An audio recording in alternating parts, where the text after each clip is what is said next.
Salaar part 1 സീസ് fire final trailer വന്നിട്ടുണ്ട്. Trailer കണ്ടു കഴിഞ്ഞപ്പം എനിക്ക് തോന്നിയ കുറച്ച് കാര്യങ്ങളാണ് ഈ ഒരു വീഡിയോയിൽ പറയുന്നത്. അതുകൊണ്ട് തന്നെ ഈ ഒരു ട്രെയിലർ റിയാക്ഷൻ ഉണ്ടായിരിക്കുന്നതല്ല. ഈ ഒരു സിനിമ സലാർ എന്ന് പറഞ്ഞ സിനിമ മലയാളികൾക്ക് എന്തുകൊണ്ടാണ് ഇത്ര ഒരു എക്സൈറ്റ്മെൻറ്റ് ഉണ്ടാകുന്നത് എന്ന് വെച്ച് കഴിഞ്ഞാൽ പൃഥ്വിരാജ് ഒരു മെയിൻ റോൾ ചെയ്യുന്നുണ്ട് എന്നുള്ള, അതായത് വരദരാജ മന്നാർ എന്ന് പറയുന്ന മെയിൻ റോൾ ചെയ്യുന്നുണ്ട് എന്നുള്ളതുകൊണ്ടാണ്. പിന്നെ റിബൽ സ്റ്റാർ പ്രഭാസ്, അണ്ണനെ പറ്റി പറയുകയാണെങ്കിൽ അണ്ണൻ ഒരു നെടുനീളം ഫ്ലോപ്പുകൾ സമ്മാനിച്ചിരിക്കുകയാണ് ഇപ്പോൾ തെലുങ്കിൽ. അപ്പം ഒരു സിനിമയെങ്കിലും കുറച്ച് വിജയിക്കും എന്നുള്ള പ്രതീക്ഷയിൽ നിൽക്കുന്ന ഒരു സമയമാണ്. ഇതൊന്നും അല്ല നമ്മൾ ഈ ഒരു സിനിമ കാണാനായിട്ട് പ്രേരിപ്പിക്കുന്നത്. പ്രശാന്ത് നീൽ എന്ന് പറയുന്ന ഒരു ഡയറക്ടർ പോലും പ്രശാന്ത് നീൽ എന്ന ഡയറക്ടറാണ്. ആ ഒരു ഡയറക്ടറിനെ മാത്രം മുന്നിൽ കണ്ടുകൊണ്ടാണ് ഈ ഒരു സിനിമയ്ക്ക് ഫസ്റ്റ് ഡേ വർഷം പോകുന്നത്. അതായത് വേറെ ഒന്നും എനിക്ക് പ്രതീക്ഷയില്ല, പ്രശാന്ത് നീലിൽ മാത്രം വിശ്വസിച്ചിട്ടാണ് പോകുന്നത്. കാരണം KGF എന്ന് പറയുന്ന ഒരൊറ്റ സിനിമ മതി പ്രശാന്ത് നീലിൻ്റെ കഴിവ് എന്താണെന്ന് മനസ്സിലാക്കാൻ. ഒരു കന്നഡ എന്ന് പറയുന്ന ചെറിയൊരു ഇൻഡസ്ട്രിയെ ഒരു പാൻ ഇന്ത്യൻ സിനിമ ആക്കി മാറ്റിയതാണ് പ്രശാന്ത് നീൽ. അപ്പം ആ ഒരു കഴിവ് നമുക്കറിയാവുന്നതാണ്. അപ്പം ഈ ഒരു സലാറിൻ്റെ ട്രെയിലർ കണ്ട സമയത്ത് എനിക്ക് KGF എവിടെയൊക്കെയോ ഫീൽ ചെയ്തു. അതായത് KGF ടച്ചുകളുണ്ട്, പക്ഷേ KGFിനേക്കാളും എക്സ്ട്രീം ലെവൽ ടച്ചുകളാണ്. കാരണം ആ ഒരു നമ്മളുടെ മറ്റേ ഫ്യൂരിയോസയുടെ ട്രെയിലറൊക്കെ കാണുന്ന സമയത്ത് കാണുന്ന ഒരു ഫീലൊക്കെ ഉണ്ടല്ലോ, അതേപോലെ എക്സ്ട്രീം സാധനം എന്ന് വേണമെങ്കിൽ പറയേണ്ടി വരും. അതായത് KGFിൽ ഹെലികോപ്റ്ററും ടാങ്കറും ഒക്കെ ഉണ്ടെങ്കിലും നമുക്കൊരു വലുതായിട്ടൊരു ഫീലൊന്നും ഇല്ലായിരുന്നു. പക്ഷേ ഇവിടെ അങ്ങനെയല്ല, ഇവിടെ എന്തോ ഒരു കുഴപ്പമില്ലേ എന്നൊരു ഫീലുണ്ട്. അപ്പോൾ പിന്നെ ട്രെയിലർ വന്ന സമയത്ത് നമ്മളിങ്ങനെ നോക്കുകയാണ് ഇവിടെ എന്താണ്, എന്തെങ്കിലും ഉണ്ടോ കിട്ടുമോ എന്നൊക്കെ. കാരണം യാഷ് ഉണ്ട് എന്ന് ഭയങ്കരമായിട്ട് റൂമേഴ്സ് ഉണ്ടായിരുന്നു. യാഷ് ഈ ഒരു സിനിമയിൽ ഉണ്ട്. എന്നെ ഏതൊരു വെച്ച് വന്നിട്ട് അതിനകത്ത് അഭിനയിച്ച പാട്ടോടി വെച്ച് വന്നിട്ട് യാശങ്കളുടെ കൂടെ അഭിനയിച്ചു എന്ന് പറഞ്ഞിട്ട് ഭയങ്കരമായിട്ടത് വൈറലായിരുന്നു.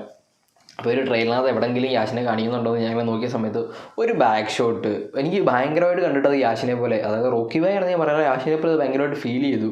ഞാൻ സ്ക്രീൻഷോട്ട് ഇവിടെ വെക്കാം എന്തായാലും.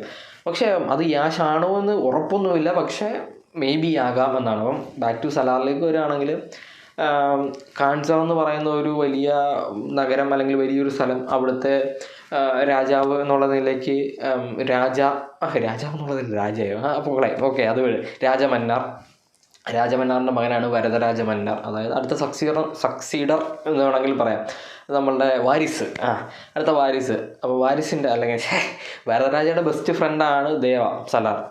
അപ്പം ഈ വരദരാജയെ അടുത്ത വാരിസാക്കാൻ തിരിക്കാൻ വേണ്ടി അവിടുത്തെ മന്ത്രിമാരെല്ലാം കൂടി ചേർന്നിട്ട് റഷ്യക്കാരുമായിട്ടൊക്കെ ചേർന്ന്, റഷ്യയും പിന്നെ വേറെ ആഫ്രിക്കക്കാരുമായിട്ട് എന്തൊക്കെ ചേർന്നിട്ട് ഈ രാജയും വരദരാജയും തൊട്ടാനായിട്ട് ശ്രമിക്കുന്നു. വരദരാജ ഇവിടുന്ന് എങ്ങനെയൊക്കെയോ രക്ഷപ്പെട്ട് ദേവയുടെ അടുത്ത് ചെല്ലുന്നു. ദേവ എന്ന് പറഞ്ഞു കഴിഞ്ഞാൽ റബൽ സ്റ്റാർ നമുക്കറിയാമല്ലോ. അണ്ണൻ ഇവിടെ ആരെ കൊല്ലണോ ആരെ തട്ടണോ എന്നൊക്കെ പറഞ്ഞ് കുറേ മെഷീൻ ഗണ്ണൊക്കെ ഇങ്ങനെ ഓട്ടോമേറ്റഡ് ആക്കി വെച്ചേക്കും. ഓട്ടോമാറ്റിക് മെഷീൻ ഗൺസ് അല്ല, അല്ല, റിമോട്ട് കൺട്രോൾ മെഷീൻ ഗൺസ് ഒക്കെ സെറ്റ് ചെയ്ത് വെച്ചേക്കുന്നു. അങ്ങനെ ഇവർ രണ്ടും കൂടെ സെറ്റാകുന്നു. ഈ വന്നവരെ എല്ലാം പടവാക്കുന്നു. അടുത്ത സക്സീഡറായിട്ട് വരദരാജ വരുന്നു. പക്ഷേ ഇതിനകത്തൊരു ഒരൊറ്റ ഡയലോഗാണ് ഇതിൽ നായകൻ വില്ലൻ ഇവർ തന്നെയാണ് എന്ന് എനിക്ക് മനസ്സിലാക്കുക, അല്ലെങ്കിൽ എനിക്ക് തോന്നിയത്. കാരണം ഇതിനകത്തൊരു ഡയലോഗുണ്ട്, കാൻസാർ പലരുടെയും കഥ മാറ്റിയിട്ടുണ്ട്, പക്ഷേ കാൻസാറിൻ്റെ കഥ മാറ്റിയത് ഉറ്റ സുഹൃത്തുക്കളായ 2 പേര്, ജന്മശത്രുക്കളായ, അങ്ങനെ എന്തോ ഒരു സാധനമുണ്ട്. അങ്ങനെ ഒരു ഡയലോഗ് മലയാളത്തിൽ പറഞ്ഞിട്ടുണ്ടെങ്കിൽ ജന്മശത്രുക്കളായത് കൊണ്ടാണെന്നൊരു സാധനമുണ്ട്. അതായത് മേ ബി ഇതിലെ വില്ലനായ നായകനായിരുന്നു എന്നോട് ഇനി ചോദിക്കരുത്. എന്തായാലും തെലുങ്കിൽ എന്നിട്ട് പൃഥ്വിരാജിനെ പിടിച്ച് നായകനാക്കില്ലല്ലോ, വില്ലനാണ്, ഓബിയസ്ലി വില്ലനാണ്. വരദരാജ വില്ലനാകുന്നു, അല്ലെങ്കിൽ വരദരാജയെ വില്ലനാക്കുന്നു. അതായത് ഇവരെ തമ്മിൽ തെറ്റിക്കുന്നു, ദേവയും വരദരാജയും തമ്മിൽ ആരെങ്കിലും തെറ്റിക്കുന്നു. ഇവർ തമ്മിലുള്ള ചകടായിരിക്കും സെക്കൻഡ് പാർട്ടിലേക്കൊക്കെ വരുന്നത്. പക്ഷേ ഫസ്റ്റ് പാർട്ടിൽ വരദരാജയെ ഈ ഒരു സക്സീഡർ ആവാനായിട്ട് ദേവ സഹായിക്കുന്നത്, വരദരാജ സക്സീഡർ ആവുന്നതും ഒക്കെ ആയിരിക്കും കാണിക്കുന്നത്. സിനിമ കണ്ടിട്ട് അല്ലെങ്കിൽ ട്രെയിലർ കണ്ടിട്ട് എനിക്ക് ഫീൽ ചെയ്തതെന്ന് വെച്ച് കഴിഞ്ഞാൽ KGF ഇതായിരുന്നെങ്കിൽ ഇതിനെ മണ്ടയ്ക്ക് നിർത്താനായിട്ട് പ്രശാന്ത് നീൽ ശ്രമിക്കുന്നുണ്ടെന്നാണ്. കാരണം ആ ഒരു കളർ ഗ്രേഡിങ്ങിനെ പറ്റിയൊന്നും ഞാൻ പറയുന്നില്ല, കാരണം KGF തന്നെയാണ്, അതൊന്നും പറഞ്ഞിട്ട് കാര്യമില്ല.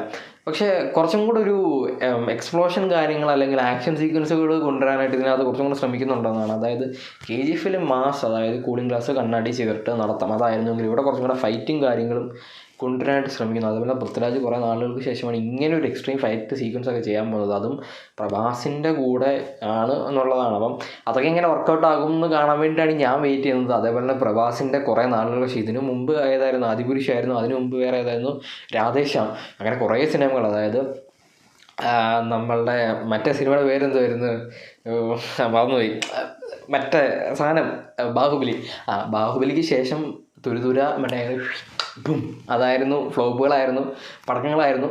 അപ്പം ഒരു സിനിമയെങ്കിലും നല്ല രീതിയിൽ വരും എന്നുള്ള പ്രതീക്ഷയിലാണ് നമ്മൾ ഈ ഒരു സിനിമ കാണാൻ പോകുന്നത്. അതേപോലെ തന്നെ ആ ഒരു ബോട്ടോക്സ് ചെയ്തതിൻ്റെ വൃത്തികളൊക്കെ മാറി വരുന്നുണ്ടെന്ന് തോന്നുന്നു പ്രഭാസിൻ്റെ മുഖത്ത് നിന്ന്.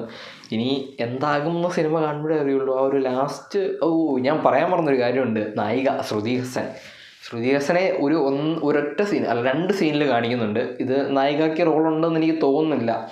വലിയ റൊമാൻസ് ഒക്കെ വർക്കൗട്ട് ആകുമെന്ന് എനിക്ക് തോന്നുന്നില്ല. എന്തായാലും ശ്രുതി ഹസൻ ഉള്ളതും ഒരു വിഷയമാണ്. കുറേ നാളുകൾക്ക് ശേഷമാണ് ഇത് സിനിമയിലൊക്കെ വരുന്നത്. പണ്ട് കുറേ സിനിമകൾ അഭിനയിച്ചു പൊട്ടിയിട്ടുണ്ട് പടം, ആക്കിയത് വിടാം. അപ്പം സിനിമ വെള്ളിയാഴ്ചയാണ്. പടം വെയിറ്റിംഗ് ആണ് ഫസ്റ്റ് ഡേ ഫസ്റ്റ് ഷോ കാണാനായിട്ട്. കണ്ടിട്ട് വന്നിട്ട് വേണം അഭിപ്രായം പറയാൻ.